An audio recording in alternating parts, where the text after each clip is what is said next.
আকাশে ডানা মেলে উঠছে নবম শ্রেণীর ছাত্রের তৈরি প্রোটোটাইপ বিমান।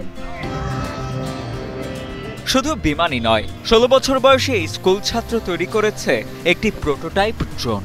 প্রায় 27-28 হাজার টাকা পড়ে যায়। আইডিয়া মূলত এসেছে বিভিন্ন ধরনের আরসি প্লেন যারা বানায় তাদেরকে দেখে মূলত এসেছে। বিজ্ঞানের প্রতি নিজের অধীর আগ্রহের জেরে লেখাপড়ার ফাঁকেই বিভিন্ন ধরনের যন্ত্রপাতি তৈরিতে মগ্ন থাকে Thakurgaon collectorate public school and কলেজের নবম শ্রেণীর শিক্ষার্থী রাফসান ফারহাদ।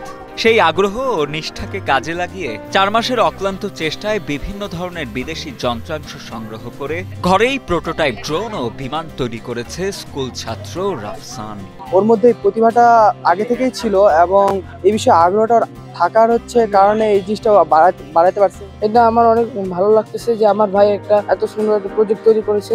28 মে থেকে ঠাকুরগাঁওয়ে শুরু হওয়া দুদিনব্যাপী জাতীয় বিজ্ঞান ও প্রযুক্তি মেলা 2025-এ নিজের তৈরি প্রোটোটাইপ বিমান ও ড্রোন আকাশে উড়িয়ে সবাইকে রীতিমতো চমকে দিয়েছে নবম শ্রেণীর স্কুল ছাত্র রাফসান ফারহাদ। তার ভাষ্য, ইচ্ছাশক্তিই পারে মানুষকে তার সঠিক লক্ষ্যে পৌঁছাতে। চেষ্টা করলে অন্যরাও তার মতো বিভিন্ন ধরনের বিমান ও ড্রোন তৈরি করতে সফল হবে। আমি বলছি না যে আমি শুধু একাই বানাতে পারবো এইসব জিনিস, সবাই কিন্তু এইসব জিনিস বানাতে পারবে, কিন্তু তাদের মধ্যে ইচ্ছা শক্তি লাগবে যে আমি এটা বানাতে পারবো। আমার কাছে এটা জিনিসে অনেক ইচ্ছা শক্তি আছে, আমার টাইম আছে। এই ড্রোনকে মূলত প্রোটোটাইপ হিসেবে আপাতত বানানো হয়েছে, কিন্তু এটা যদি বাড়ানো হয়, আরো বেশি খরচ বাড়ানো হয় বা বড় করা হয়, সেক্ষেত্রে আমরা পেশাদার বিভিন্ন কাজে এটাকে ইউজ করতে পারি, যেমন কীটনাশক সারানো। রাফসানের তৈরি বিমান ও ড্রোন মুগ্ধ করেছে তার সহপাঠী এবং অন্য শিক্ষার্থীদেরও। তারা জানান, রাফসানের এমন উদ্ভাবন প্রশংসার দাবিদার।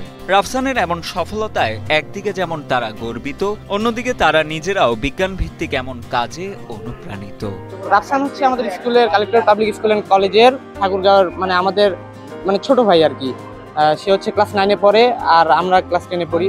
তো আমরা খুবই খুশি যে ও এত সুন্দর একটা প্রজেক্ট খুব সুন্দর করে তৈরি করছে। এদিকে রাফসানকে তার কাজে সহযোগিতা করতে স্কুল কর্তৃপক্ষ সবসময় পাশে আছে বলে জানান Thakurgaon collectorate public school and কলেজের প্রধান শিক্ষক মোতালেব হোসেন।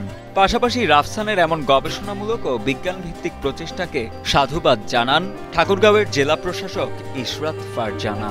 এখানে আমাদের জেলার কালেক্টরেট স্কুল অ্যান্ড কলেজ থেকে একটা প্রজেক্ট দেখলাম, যেটা তারা ড্রোন তৈরি করেছে, যেটা বিভিন্ন কাজে ইউজ করা যাবে। বাজারে যেসব এই যন্ত্রগুলো আছে সেগুলোর তুলনায় ওর উদ্ভাবিত বা ওর তৈরি ড্রোনটি যদি কস্ট ইফেক্টিভ হয়, যেটা আরো অনেক কাজে ইউজ করা যাবে, তাহলে অবশ্যই সেই বিষয়টিকে অ্যাপ্রিসিয়েট করা উচিত। জেলা প্রশাসন তাদেরকে নিশ্চিতভাবে সহযোগিতা করবে।